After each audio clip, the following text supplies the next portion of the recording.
비나스처럼 쏟아지는 불꽃들. 드론 수천 대의 군무입니다. 밤하늘을 도화지 삼아 글자와 숫자도 자유자재로 그려냅니다. 2m 높이에서 1분 이상 지속을 하는 게 기네스 기록의 목표입니다. 그래서 저희가 총 5,293대를 띄워서 세계 신기록을 달성을 하게 되었습니다. 드론 라이트쇼뿐 아니라 농업 분야, 건축물 등 검사 분야에서 드론은 이미 상용화 단계에 접어들었습니다. 지난 9일부터 사흘간 인천 송도에서 열린 드론 박람회. 드론으로 실현하는 세상이라는 주제에 걸맞게 드론 산업의 발전 가능성을 한눈에 보여주는 자리였습니다.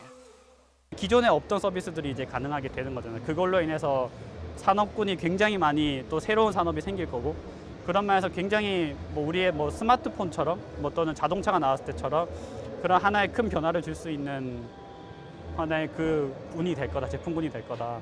그렇게 설레는 마음으로 기대하고 있습니다. 네. 구조 분야에서도 드론은 필수적입니다.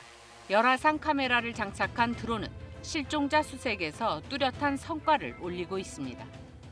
구조대원분이 직접 들어가서 이제 일일이 확인하고 했어야 되는데 이제 그런 역할들을 이제 드론들이 이제 대신 하는 거죠. 실제로 4월 중순 전북 완주 상관면에서는 산나물을 캐다가 실종된 80대 할머니를 소방 드론이 찾아내기도 했습니다.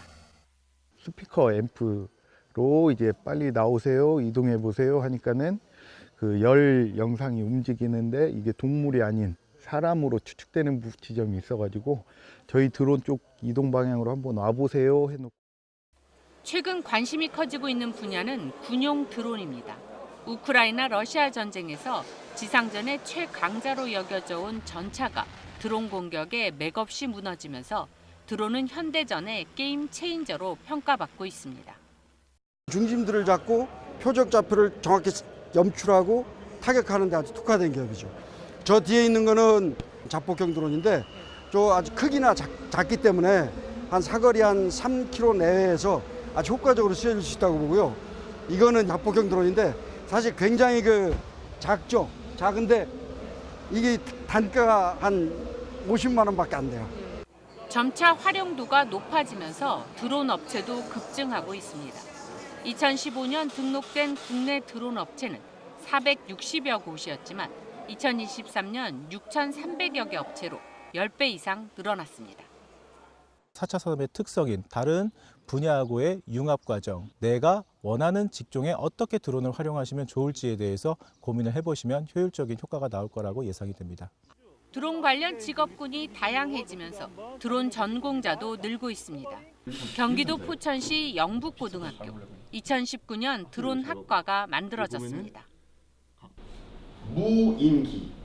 무가 뭘까요? 없을무죠. 그렇죠. 없을무죠. 예. 거기서 인은 뭐예요? 사람. 그렇죠. 그러면은 무슨 말이에요? 사람이 무인. 사람이 없어. 기가 뭐예요? 기계. 기체를 뜻하는 거죠. 그러면 이거 한국말로 쭉 풀어서 설명하면 어떻게 돼요? 사람이 타고 있지 않은 기체를 얘기하는 거잖아요. 러시아, 우크라이나 전쟁이잖아요. 근데 지금 가장 많이 쓰이고 있는 전쟁 무기가 뭐예요? 그렇죠. 드론인 거죠. 근데 드론이 제가 방금 말씀드렸던 것처럼 왜 제일 많이 쓰여요? 드론이? 사람이 타고 있지 않아서 어떤 장점이 있다? 인명피해가 발생하지 않는다. 이게 어마어마하게 큰 장점인 거죠. 2030년대는 이미 한강에서 드론 택시가 이미 상용화될 예정이고요. 그리고 그것뿐만 아니고 지금 드론으로 할 수 있는 게 정말 무궁무진하기 때문에 저희는 영북고등학교 드론과 학생들이 영북고등학교에 와서 좀 다양한 드론 수업이나 이런 기자재들을 만져보고 나중에 성인이 됐을 때 좀 이런 분야에서 좀 많이 전문가로서 활동을 좀 했으면 하는 바람입니다. 시청자 여러분 안녕하십니까? 1700만 경기도민, 인천 시민들과 함께 수도권의 다양한 이슈들을 심도 있게 짚어보는 인사이드 경인입니다. 요즘 정말 핫하죠? 드론. 이번 주는 드론에 대해서 얘기해 보려고 합니다. 최근 러시아 우크라이나 전쟁이나 이스라엘 하마스 전에서도 보았듯이 지상전 최강자로 불렸던 전차들이 이 드론의 습격에 맥없이 무너지면서 무기용 드론에 대한 관심이 높아지고 있습니다. 반면에 앞서 영상에서 보셨지만 서울 한강공원에서는 다음 달 1일까지 주말 밤마다 드론 라이트 쇼가 펼쳐지고 있습니다. 수천 대의 드론이 밤하늘에 불꽃이 돼서 정말 장관을 연출하고 있습니다. 이처럼 무기에서부터 농업, 배송, 인력 구조, 촬영 등 다양한 분야로 활동 범위를 넓혀가며 드론은 인간의 삶을 바꿔가고 있습니다. 오늘 인사이드 경인에서는 드론의 모든 것을 전문가들과 함께 알아보겠습니다. 먼저 오늘 두 분 모셨습니다. 경복대 드론교육원의 송석주 원장 나오셨습니다. 안녕하십니까? 안녕하십니까? 자, 그리고요. 현재 우리 군의 드론 작전사령부가 설치된 도시고요. 드론 방위산업단지를 조성하기 위해서 노력 중인 경기도 포천시의 서정원 드론산업지원센터장 나오셨습니다. 안녕하십니까? 안녕하십니까? 자, 먼저 서정원 센터장께 좀 여쭤보겠습니다. 자, 드론이 현대전의 게임 체인저다 이런 얘기가 있습니다. 뭐 센터장께서는 제가 알기로는 군인 출신인 걸로 알고 있는데, 자, 현대전에서 드론의 역할 어떻게 봐야 됩니까? 드론은 현대전에서 드론을 빼놓고 얘기할 수 없는 상황이 되어가고 있습니다. 게임 체인저라고 하면 통상 그 판도나 흐름을 완전히 바꿔놓는 걸 뜻하잖아요. 그런데 이제 드론이 등장하면서부터 전쟁의 승패를 가름할 뿐만 아니라 전쟁에서 아주 핵심적인 역할을 수행하는 무기체계가 되어가고 있습니다. 사실 드론이 처음 전쟁에 전면적으로 처음 등장한 건 이스라엘이 레바논을 침공하면서부터였거든요. 1982년도에 조종사의 손실이 워낙 급격하게 발생하니까 조종사의 손실을 최소화하기 위해서 드론으로 먼저 적의 방공망을 파악하고 그 방공망을 무력화시킨 다음에 효과적인 공습작전을 수행하기 위해서 드론을 처음 날리기 시작했습니다. 90년대 드론들이 이제 주로 개발이 돼서 정찰 목적으로 사용이 됐고 9.11 테러가 일어나던 2000년 초반에 미 중앙정보국에서 공중에서 정찰 목적으로 사용되던 드론들을 활용해서 헬파이어 미사일, 대전차 미사일을 사용하는 사격 시험을 했는데요. 그게 성공적으로 끝났습니다. 그 이후에 9.11 테러가 발생하면서 바로 공격용 드론들이 전장에 들어가기 시작했거든요. 그 이후에 지금의 우크라이나하고 러시아 전쟁은 본격적인 드론 전쟁이라고 불리고 있는데 그 드론 전쟁이라고 불리는 이유는 좀 뭐 TV나 인터넷, 뭐 유튜브 등에서 보시는 것처럼 드론을 활용한 피하, 공격과 방어가 매우 활발하게 이루어지고 있고 드론을 활용한 공격과 방어의 성패가 전쟁의 승패에 결정적인 영향을 미치고 있기 때문입니다. 그래서 드론은 현대전에 가히 이제 총화로 등장했다고 봐도 무방할 것 같습니다. 자, 이게 1982년에 처음 등장했으면 이제 40년이 지났습니다. 맞습니다. 이게 일반 시민들이 이게 좀 피부로 체감한 거는 최근에 그 러시아 우크라이나 전쟁이 아닌가 싶어요. 예. 센터장께서는 그 어떤 장면이 가장 좀 인상적이셨습니까? 아무래도 뭐 타임지에 표지를 장식했던 것처럼 목을 쭉 빼놓고 하늘을 쳐다보고 있는 러시아군의 모습, 굉장히 인상적이었고요. 두 번째는 뭐 TV에서도 많이 보도가 됐습니다만 도하작전을 끝낸 러시아군 기갑부대가 드론에 의해서 속절없이 당하는 모습, 이 두 가지 장면이 인상적이었습니다.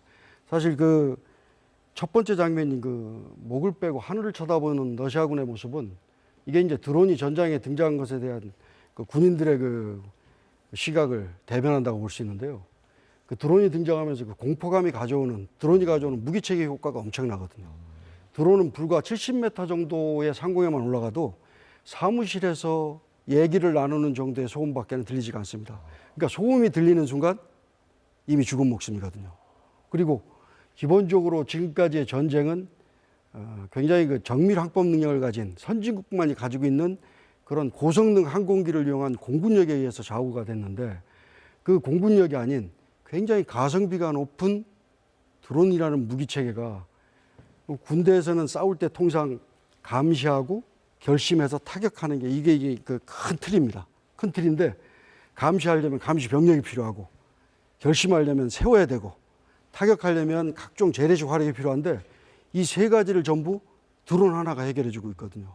그래서 그런 드론의 모습, 이런 1타 3피해 정도의 모습을 보일 수 있는 이런 드론의 모습들이 굉장히 가성비도 높고 효과적이면서 전투의 인명피해도 최소화한다는 측면에서 드론을 빼놓고는 전쟁을 얘기할 수 없는 상황이 돼가고 있다고 말씀드릴 수 있습니다. 그렇다면 이 우리나라 국군에서도 이 드론의 역할이 좀 커지고 있다고 봐야 되겠네요. 어떻습니까? 예, 우리 군에서도 드론에 대한 그 관심이 굉장히 높아지고 있고요. 우리는 사실 2000년대 중반에 개발을 시작한 터키 바이락타르보다도 훨씬 앞선 1990년대 초반에 이미 군단급 무인기인 송골매, 하단급 무인기 참매를 개발하기 시작을 했습니다. 하지만 전투라는 것은 사실 그 전투가 벌어지는 공간에서 어떤 전투가 벌어지느냐의 모습에 따라서 무기 체계가 달라지거든요. 근데 우리 한국에서의 한반도에서의 한반도 전구라고 하는데 한반도 전구에서 벌어지는 전쟁 수행의 모습은 그렇게 여유 있는 모습이 아닙니다. 드론을 한가롭게 날릴 만한 상황이 아니라고 판단을 했기 때문에 사실은 정찰 목적으로만 한정해서 저희들이 그 드론을 활용했기 때문에 사실 개발은 훨씬 빨리 시작했는데도 불구하고 드론이 우리 군의 전력화된 수량은 좀 많지 않고 현재 지금 우크라이나나 러시아 3년째 전쟁을 끌고 있지 않습니까? 그 3년째 끌고 있는 전쟁의 모습들을 보면서 우리 군에도 또 다종다량의 드론들이 전력화되고 있고 앞으로 더 폭발적으로 증가해서 전력화되리라고 생각을 합니다. 그렇군요. 자, 송석주 원장님, 네. 이게 무기로서의 드론 잠깐 이제 저희가 얘기를 해봤는데 이 드론을 무기로 사용할 때 비행 거리가 좀 관건이 될 것 같습니다.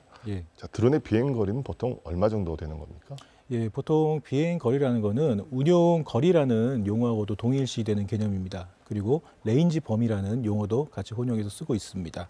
이러한 레인지 거리는요, 우선 송수신기의 성능에 따라서 주파수, 도달 거리, 그 다음에 신호의 신뢰도, 성능의 차이가 발생합니다. 그리고 나서 우선 도달 거리의 차이가 있는 반면에 무인 비행체의 비행 특성과 그다음 어떠한 동력원을 사용하는가에 따라서 비행 거리 운용 방식도 변수가 존재합니다. 물론 가장 중요한 전제 조건은 주파수가 도달하는 그 범위를 확보하는 데 있어서 차폐되는 그러한 위험 요소가 없어야 된다는 게 전제 조건이 될 것 같고요. 그리고 흔히들 드론이라고 들으시면 4개의 프로펠러를 가지고 있는 쿼드콥터, 즉 멀티콥터를 먼저 떠올리십니다. 근데 이러한 회전익 드론 중에서는 특히 이제 취미, 그다음 레저용으로 출시된 촬영용 멀티콥터는 주파수 방해가 없다면은 현재 이론상 15km 반경까지도 운용이 가능합니다. 그리고 산업 분야에서 측량용이라던가 다른 이제 산업 분야에 사용이 되는 고정익 항공기로서의 드론 같은 경우에는요, 마찬가지로 역시 최대 반경 15km 반경을 유지하고 있습니다. 그런데 이제 운용 반경 부분을 제가 조금 시간을 들여서 말씀드리고 싶은데요. 운용 반경이라는 개념은 실시간으로 우리가 직접 조정도 하고 있지만 그 드론이 확보하고 취득한 그러한 영상 정보를 제가 실시간으로 확인이 가능한 그러한 반경 거리를 이야기를 하기도 합니다. 그렇기 때문에 일단 프로그래밍된 그러한 경로를 비행을 하는 웨이포인트 비행의 경우에는 운용 반경이 훨씬 획기적으로 늘어날 수가 있습니다. 그렇군요. 이게 이제 통상적으로는 한 15km 정도인데 이게 이제 무기화하기에서는 이제 비행거리를 훨씬 더 좀 늘려야 될 것 같습니다. 자, 뭐 거기에 앞서서 우선 드론은 이제 어떤 방식으로 이렇게 날게 되는 겁니까? 일단 그 어떻게 날게 되느냐라고 질문을 주셨기 때문에 이제 그 부분에 먼저 좀 포커스를 맞춰서 답변을 드리면요. 일단은 우선 무인 비행체로서의 특성에 대해서 분류가 가능합니다.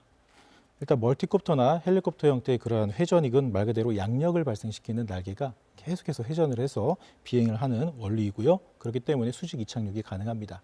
하지만 우리들이 일반적으로 비행기라고 부르는 그러한 고정익 기체 형태 같은 경우에는요, 말 그대로 날개가 고정이 되어 있기 때문에 고정익이라고 저희가 명칭을 붙이고 있고요. 활주로가 필요합니다. 활주로에서 빠른 속도로 활주를 한 이후에 이륙을 하는 방식이기 때문에 그런데요.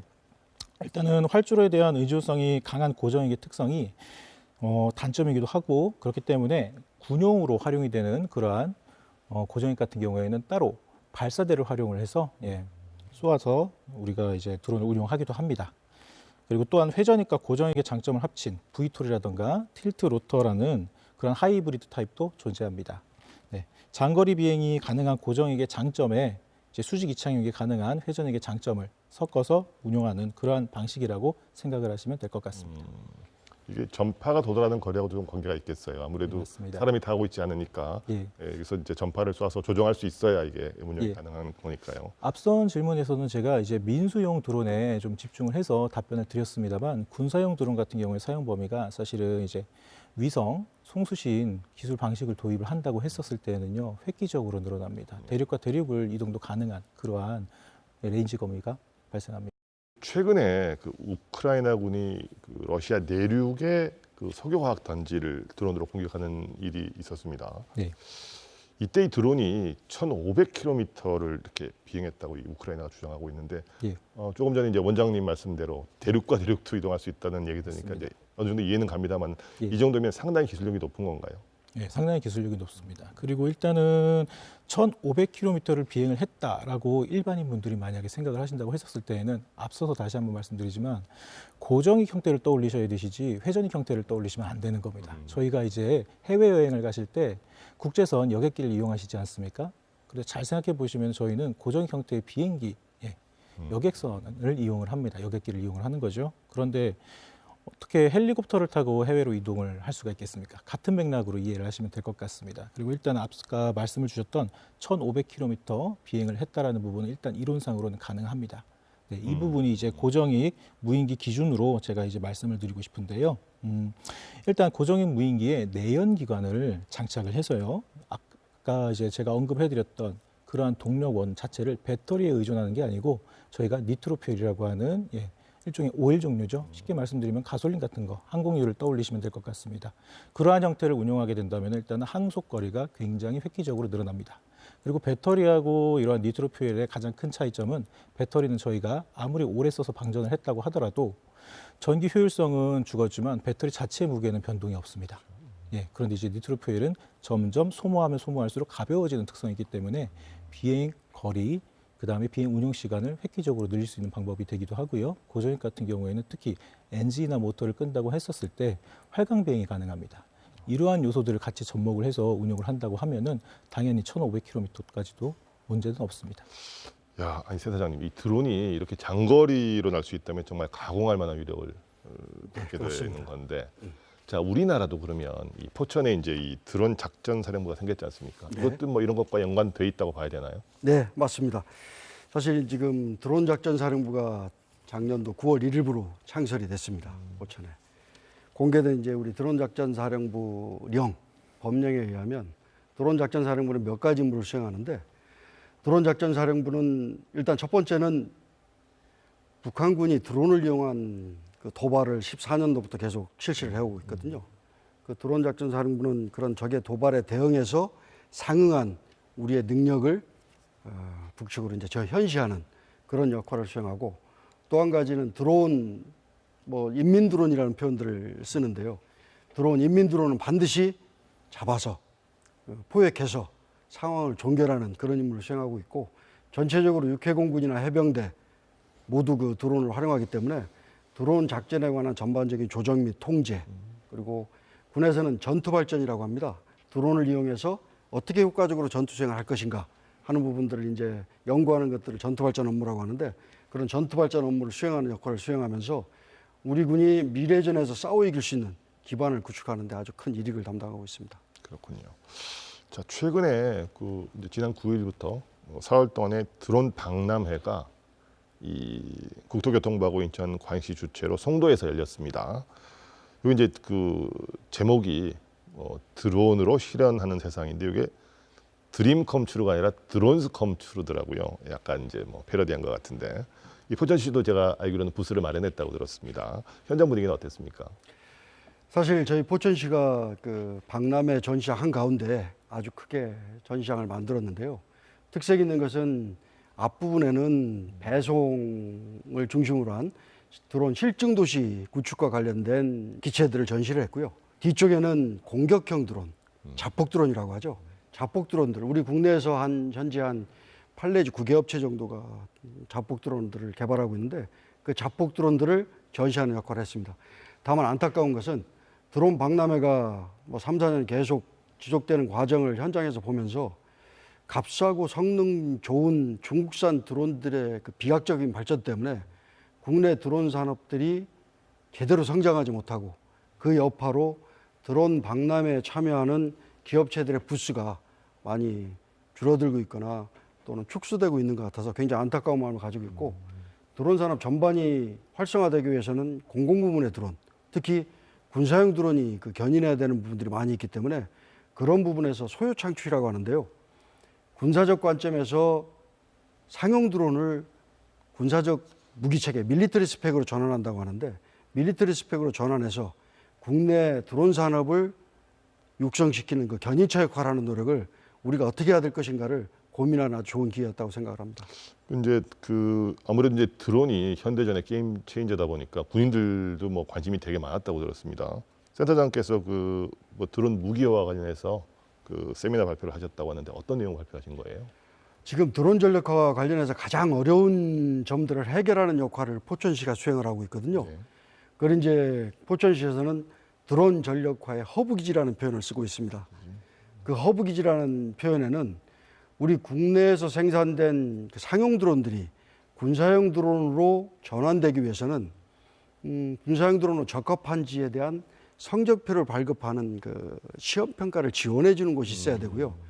또 군사용 드론은 민간 취미용이나 완구용하고는 달리 이게 그 군사적 관점에서 활용돼야 되다 보니까 군사적 용도하고 결합된 우리 포천시에서 가지고 있는 승진 사격장 같은 500만 평이 넘는 그런 사격장에서 그 시험을 할 수 있는 여건이 주어져야 됩니다.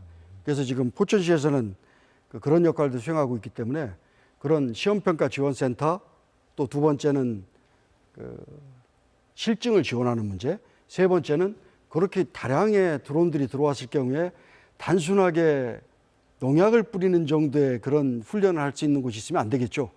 대규모로 그 AR, VR이라고 하는데 그 MR 방식의 어떤 그 훈련을 할 수 있는 훈련센터까지 포천시가 구축하려고 하고 있기 때문에 그런 부분에 있어서 우리 포천시가 하려고 있는 노력, 그게 곧 그 국방을 위한 노력이고 국내 민수용 드론 산업을 지금 책임지고 있는 분들에 대한 굉장히 관심 있는 분야이기 때문에 그런 부분들에 대한 것들을 설명을 해드렸습니다. 이 드론의 무기화와 관련해서 저도 이제 얼핏 드는 생각이 드론을 육군도 활용할 수 있을 것 같고 또 해군도 활용할 수 있을 것 같고요. 공군도 활용할 수 있을 것 같습니다. 조금씩 차이가 있을 것 같거든요. 네. 네, 어떤가요? 아무래도 드론은 지상군에도 주로 활용하게 됩니다. 그건 뭐 우리 앵커님께서 아시는 것처럼 지금 인구 절벽이 심각한 상황이잖아요. 젊은 병력들이 안 들어옵니다. 젊은 병력들이 안 들어온다는 얘기는 군에서 징집할 수 있는 병역 자원이 부족하다는 소리거든요. 병역 자원이 부족하면 우리 군에 두 가지 문제가 생깁니다. 첫 번째는 적은 병력으로 더 넓은 지역을 커버해야 되는 문제가 하나 있고요. 두 번째는 더 적은 병력으로 신속히 기동해서 적이 올 만한 곳에 상대적 우위를 점해야 되는 문제가 있거든요.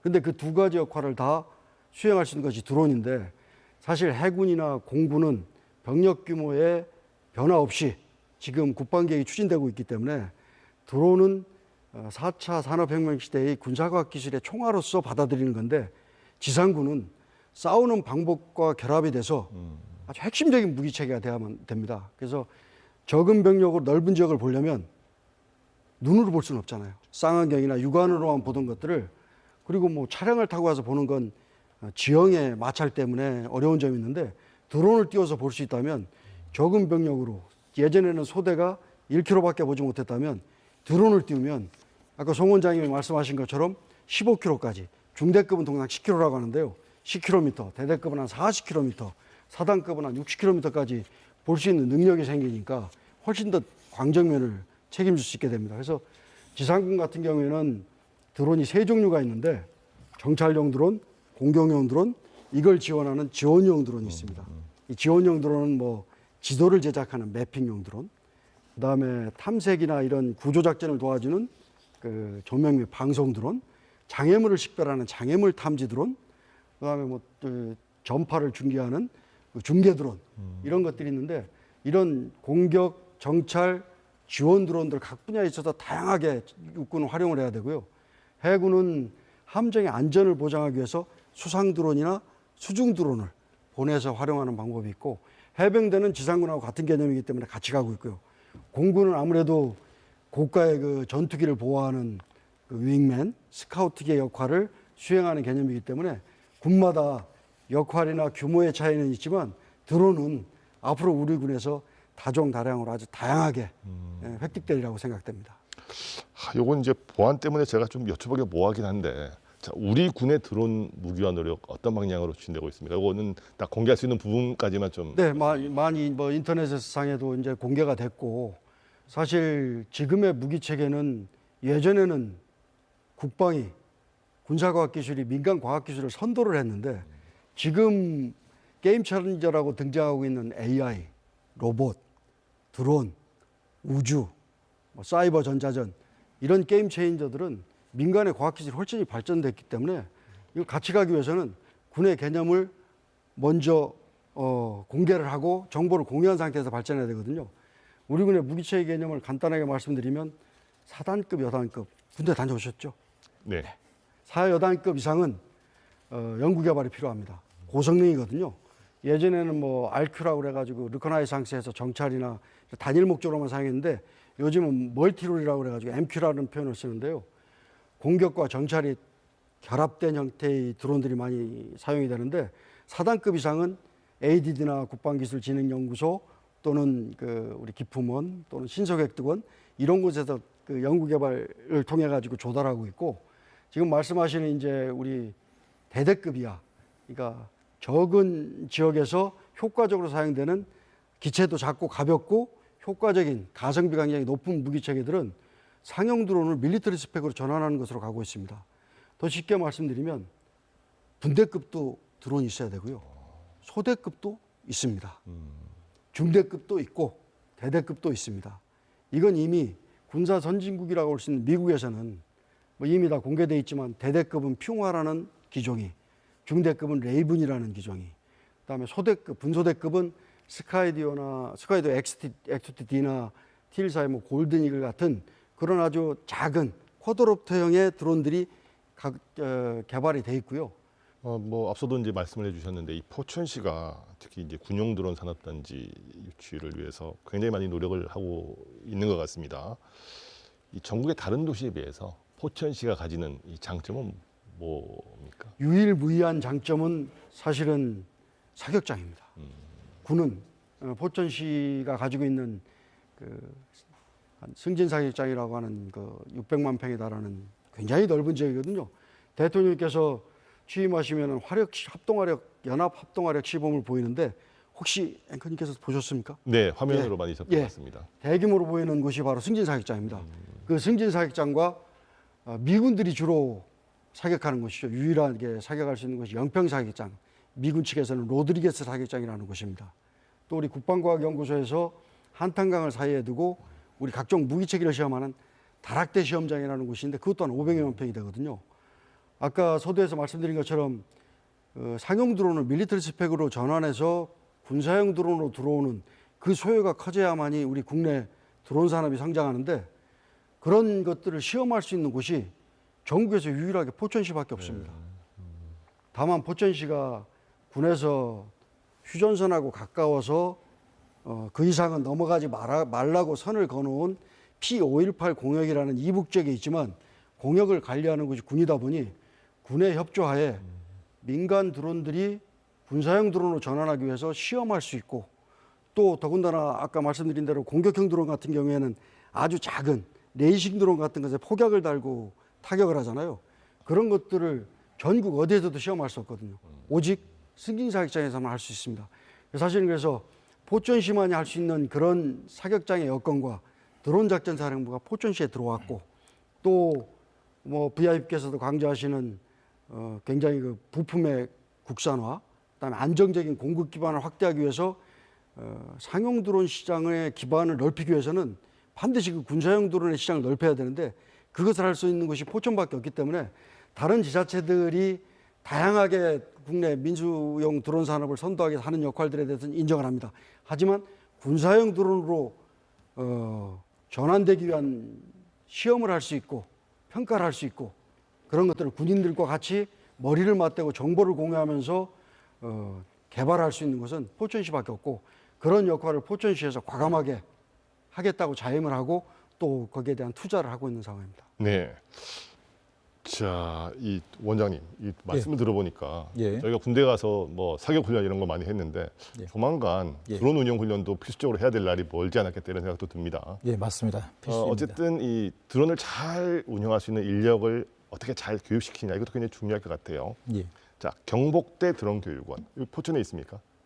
예, 포천 신북면에 있습니다. 저희 경북대학교 드론교육원은 그 경복대학교 캠퍼스가 있는 포천 신북면하고 남양주 진접에 각각 비행장을 두고 교육을 하고 있습니다.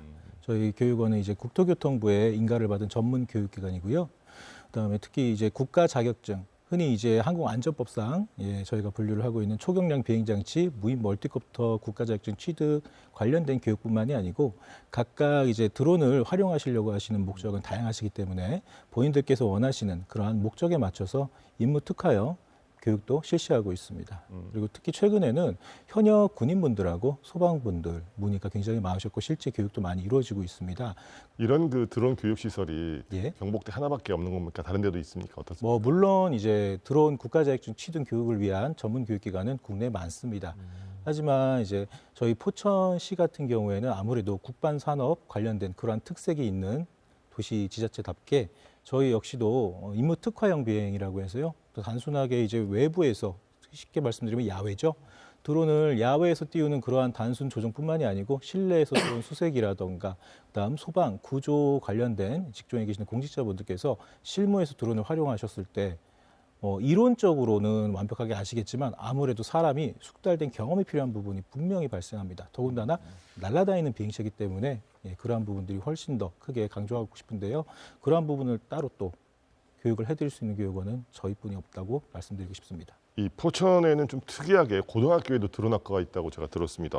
예. 뭐 학생들이 가방에 뭐 드론 하나씩은 다 기본적으로 갖고 다닌다 이런 얘기도 있던데. 예. 그렇다면 이게 드론으로 취업도 가능하다는 얘기가 되는 건가요? 학생들의 진로는 어떻게 됩니까? 예, 일단 포천시 특성이 현재 드론하고 국방 분야의 색채가 강한 만큼 우리 학생들 같은 경우에도요, 뭐 드론을 주특기로 삼아서 향후에 부사관이나 장교로서 이제 본인들이 현역으로서 드론을 활용하는 그러한 부분을 꿈꾸고 노력하고 있는 친구들이 있고요. 그다음 드론을 통해서 내가 좀 더 세분화해서 전공으로서 공부를 하고 싶다. 항공 분야, 나아가서 우주 분야까지도 같이 한번 드론을 섭렵하고 싶다라고 생각하는 그러한 학생들도 존재합니다.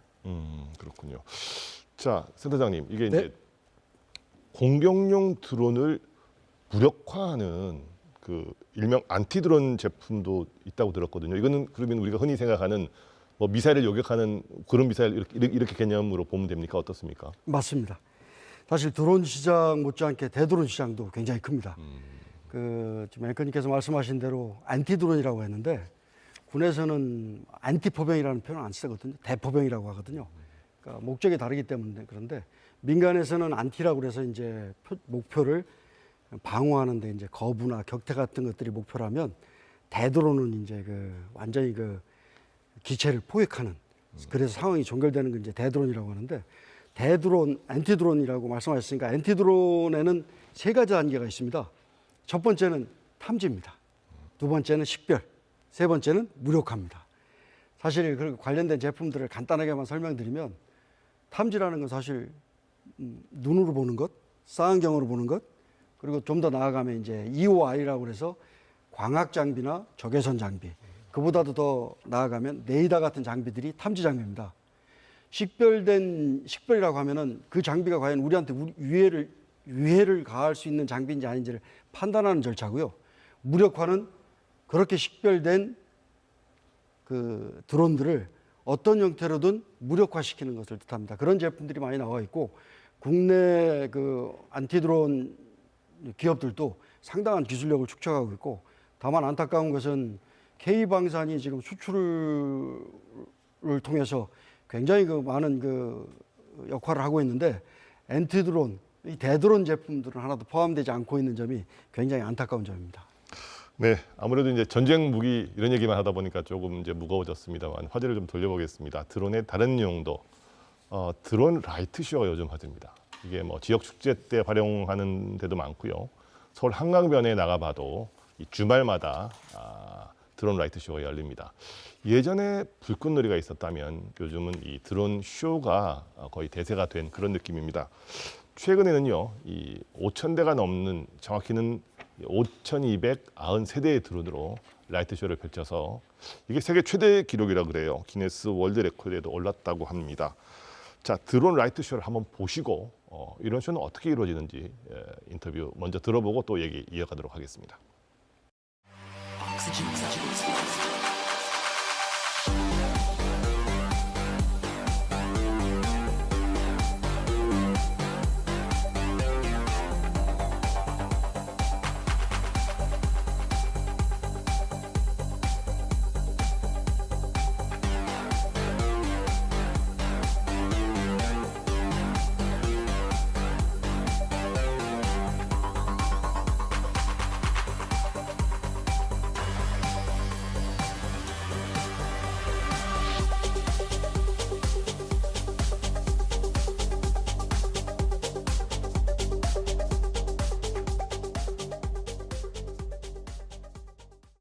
드론에 관련된 산업이 물론 하이테크긴 하지만 또 그 안에는 사람이 결국 해야 되는 요소들이 많이 들어있거든요. 드론 쇼를 한다고 했을 때에도 저희가 5,000대 넘게를 그렇게 깐다고 하더라도 그 일일이 정해진 간격을 맞춰서 하나하나를 전부 다 깔아야 되고, 그리고 그 드론이 우리의 지형 지물을 또 인식하는지를 또 제대로 체크할 수 있는 기술적인 리스크를 또 점검하는 일들이 있고요. 그리고 만약 그것들이 공공 장소에서 또 한다고 했을 때에는 공공에 대한 안전을 또 지자체를 통해서 또 협의를 해야 되는 그런 문제들도 있고요. 그런 것들이 다 어우러져서 이제 많은 분들이 누릴 수 있는 그런 쇼가 만들어진다고 보시면 될 것 같습니다. 자, 앞서 이제 라이트 쇼, 다양하게 이제 드론이 활용이 되고 있습니다. 이 외에도 드론이 어떤 영역으로 계속 이렇게 확장되는지 좀 간략하게 좀 설명해 주시기 바랍니다. 우선 정부가 추진 과제로서 계획하고 있는 도서 벽지 및 도심 외곽까지의 부분 자율비행 드론이 이제 물품 배송 부분에서의 확장성하고요. 한국항공우주연구원이 공개한 재사용 무인 우주 비행기 및 기존의 유인기를 무인기로 전환하는 그러한 전환 사업과 UAM과 같은 개인 이동 수단으로서의 활용성 부분을 저는 언급해드리고 싶습니다. 야, 드론이 이렇게 점점 더 그 활용 영역을 넓혀가면 정말 그 인간의 삶을 굉장히 많이 바꿔놓을 수도 있겠다 이런 생각이 듭니다. 네. 어떤 변화를 이렇게 예상하면 되겠습니까? 저는 우선 자동차를 기준으로 좀 간혹 빗대어서 말씀을 드리고 있는데요. 과거에 우리 인류가 자동차가 없었던 시절에 자동차가 발명된 이후를 한번 상상을 해보시면 조금 실마리를 파악하시기가 쉽지 않으실까 생각을 합니다. 그래서 자동차의 발명이라는 건 단순하게 자동차 자체에 포커스를 맞출 필요는 없을 것 같고요. 자동차의 발명에 의한 도로라든가 기반시설, 그다음 그 관련된 교통 기반시설에 관한 산업 분야의 발전, 그리고 자동차를 응용할 수 있는 그런 활용도 부분에서의 서비스 분야, 그다음 관련 규정과 법규까지 이러한 부분적으로 무한히 확대를 했고요. 저희가 일상생활에서 워낙 이제 자유롭게 친근하게 쓰고 있었기 때문에 이 부분에 대해서는 전혀 이제 고찰이라든가 고심을 못할 정도로 익숙해졌습니다만, 드론도 향후에 앞으로도 그렇게 저희 이제 사회를 많이 발전시킬 수 있는 그러한 분야다라고 생각을 하고 있습니다. 아니, 드론 저희 방송 보고 드론 나도 자격증 한번 따볼까 하는 분들도 꽤 있을 것 같습니다. 이거 드론 자격증은 어떻게 하면 딸 수 있고 또 얼마나 시간이 걸릴까요? 예, 일단 드론 같은 경우에는요, 국내 항공안전법상 무인 동력 비행 장치로 분류가 됩니다. 그리고 제가 시간 관계상 일일이 다 말씀을 드리기는 좀 힘듭니다만 최대 이륙 중량에 따라서 1종, 2종, 3종, 4종으로 분류가 됩니다. 이 중에서 이제 4종 같은 경우에는 수료증 개념이기 때문에 자격증으로 분류하기는 조금 어렵고요. 그 1종, 2종, 3종 기체 쉽게 말씀드리면 크기에 따라서 본인들이 활용하시고 싶으신 분야가 각각 다르실 겁니다. 그러한 이제 목적에 따라서 일단은 이론적인 부분들을 정확히 학습을 하셔서 필기 시험을 합격을 하셔야 되십니다. 그리고 이론 시험 필기 합격을 하신 이후에는 조정 교육을 저희들이 도와드리고 있는데요. 1종 같은 경우에는 15일, 2종 같은 경우에는 10일, 3종의 경우 7일 정도의 시간이 소요됩니다. 운전면허 따는 거하고 약간 비슷한 면도 많은 것 같습니다. 네, 그렇게 이해하셔도 됩니다. 네, 네. 근데 이제 이 드론을 배우는 기관이 한국 드론 교육센터도 있고 드론 교육원도 있고 드론 비행 교육원도 있어요. 이게 좀 차이가 좀 있습니까? 예, 일반적으로 앞서 계속 말씀을 드렸던 드론 국가 자격증 취득을 목적으로 이제 운영하고 있는 그런 전문 교육기관과 사설 교육기관으로서의 드론 교육원이 존재합니다. 그리고 TS 교통안전공단에서 저처럼 드론을 이제 실질적으로 사용하기 위한 사람들을 교육할 수 있는 지도조종자라고 합니다. 교관 자격을 취득하기 위한 그러한 사람들을 교육하고 시험 볼 수 있는 장소, 센터가 있고요. 그 외에 더 나아가서 실기평가 조종자라고 하는 그러한 윗단계 상위 클래스로 전환을 이제 원하시는 분들 조종 교육 및 조종 시험을 보는 장소가 있습니다. 근데 이제 중국에 드론 이거 중국이 그렇게 잘 만든다고 제가 들었거든요. 그리고 이제 굉장히 많은 중국의 그 드론들이 우리나라뿐만 아니라 전 세계에서 이렇게 좀 이렇게 많이 이렇게 판매되고 있다 이런 얘기도 들었습니다. 자, 이게 아무래도 이제 중국의 뭐 대량 물량 공세 또 저가 공세 때문일 것 같은데 그러면 우리나라의 드론 산업 어떤 식으로 해야 이 중국과의 경쟁력에서도 좀 우위를 확보하고 또 이렇게 발전할 수 있을까요? 예, 물론 이제 객관적으로 말씀을 드려도 이제 우리나라 같은 경우에는 중국에 비해서 드론 개발 생산 관련된 연구 분야에서는 조금 늦게 시작을 한 게 맞습니다. 그렇기 때문에 아무래도 민수용 드론 같은 경우에 아까 이제 서정원 센터장님께서도 말씀을 해주셨지만 국내 부품화가 굉장히 시급한 상황이고요. 대신에 우리나라는 잘 생각해 보시면 아주 큰 장점이 사람이었습니다. 예. 해외에서 굉장히 많이 활약하고 계시는 유명한 인재분들이 많이 계시죠. 그리고 그러한 인재분들이 새로운 활용 분야들을 새롭게 연구하시고요, 개척해 나가고 계십니다. 이러한 부분을 저희 이제 정부에서도 사실 미리 파악을 하여서 지자체뿐만 아니고 정부 차원에서 적극적으로 현재 검토하고 지원을 해주기 위해서 사업을 구상하고 계시는 걸로 알고 있습니다. 이러한 부분이 어떻게 보면은 드론 자체에만 포커스를 두셔서 기체 자체뿐만이 아니고 산업 시장을 전반적인 확대 활용 분야까지도 한번 생각을 해보시면요, 우리나라의 또 다른 강점을 파악하실 수 있으실 거라고 생각을 합니다. 자, 센터장님, 이게 이제 앞서는 이제 그 주로 공격용 드론에 초점을 맞춰서 좀 많이 얘기해 주셨는데, 이게 이제 얘기를 듣다 보니까 뭐 군과 관련된 드론도 다양하게 또 다른 용도로도 이제 활용할 수 있는 게 뭐 이를테면 군수물자 보급 이런 것도 있을 것 같습니다. 최근에 이제 포천시가 한 그 업체와 함께 드론 배송 센터를 통한 군수품 배송 추진한다고 들었거든요. 어느 정도까지 이렇게 진척이 되어 있는 겁니까? 예, 드론 배송 작업을 포천시가 실시를 하게 되는데요. 뭐 다른 지자체들도 드론 배송 작업을 실시하는 곳들이 뭐 여러 군데 선정이 되어 있습니다. 포천시의 특징은 군도 이 배송 작업에 처음으로 참여를 했다는 점입니다. 사실 군사용 관점에서 보면, 군사적 관점에서 보면 수송 드론은 굉장히 군에서 유용하게 활용될 수가 있거든요.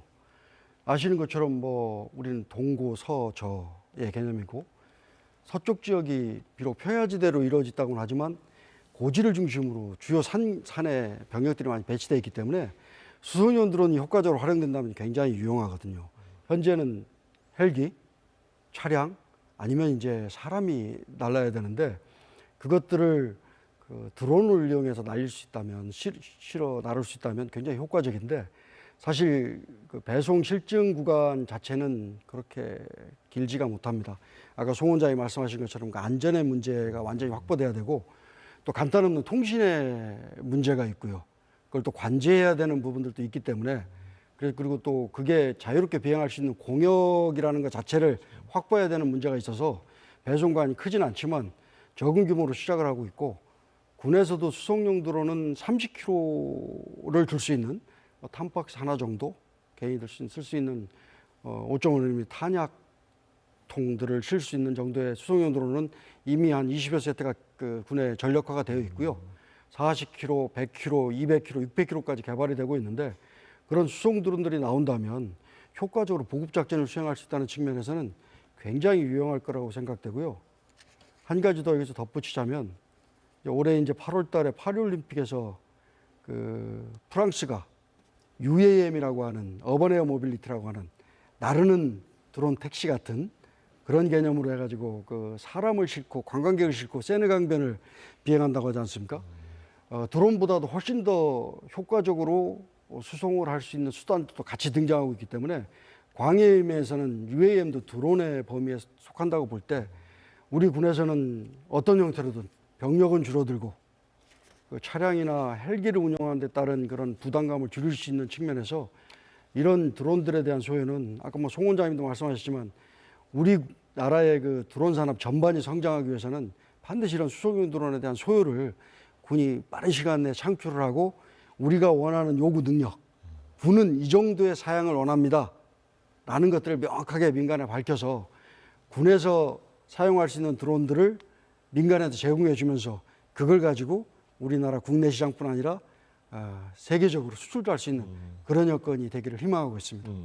네, 이 두 분의 말씀을 듣다 보니까 드론이 정말 그 자동차가 처음 나왔을 때처럼 다른 산업과 이 융합을 하면서 우리의 삶을 정말 획기적으로 바꿔놓을 거다, 이런 확신이 들고 있습니다.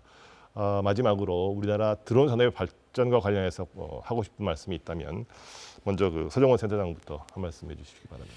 예, 아무래도 저 군사적 관점에서 말씀을 한 말씀 드려야 될 것 같습니다. 사실 그 현대전의 전장에서 중요한 것들이 한 4가지 정도가 있는데요. 첫째는 그 전투의 희생을 최소화하는 전쟁이 돼야 되고, 그러니까 적도 덜 죽여야 되고 아군도 덜 죽어야 됩니다.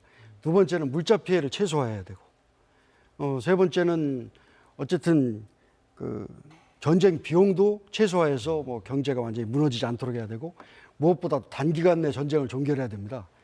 여기에서 지금 우리 드론이 갖는 그 역할과 효용이 이미 충분히 증명이 됐는데, 이런 드론들이 우리 군에 신속히 전력화되지 않으면 앞으로 중국과 인접한 북한의 드론 전력 발전이 무시 못할 수준이라고 판단이 되거든요. 뭐 그런 것들을 논하는 자리는 아닙니다만, 그런 상황에서 효과적으로 유사시 분쟁이 일어났을 경우에 우리가 원하는 그 전쟁의 목적을 달성하려면 드론 전력화가 시급히 달성돼야 됩니다.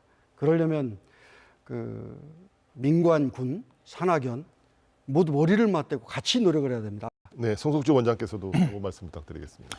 네, 일단 드론이 개발된 그 태생부터가 사실은 이제 군사적 목적을 통해서 개발된 만큼 군사적인 분야, 국방 산업 분야하고 절대 떨어질 수 없는 분야이기도 합니다. 하지만 저 같은 경우에는 이제 드론 교육 사업에 지금 종사하고 있는 사람이기 때문에 실질적으로 저는 드론을 연구하고 개발하고 하는 이러한 부분들은 다른 전문가분들께서 열심히 진행을 해 주실 거라고 생각을 하고요.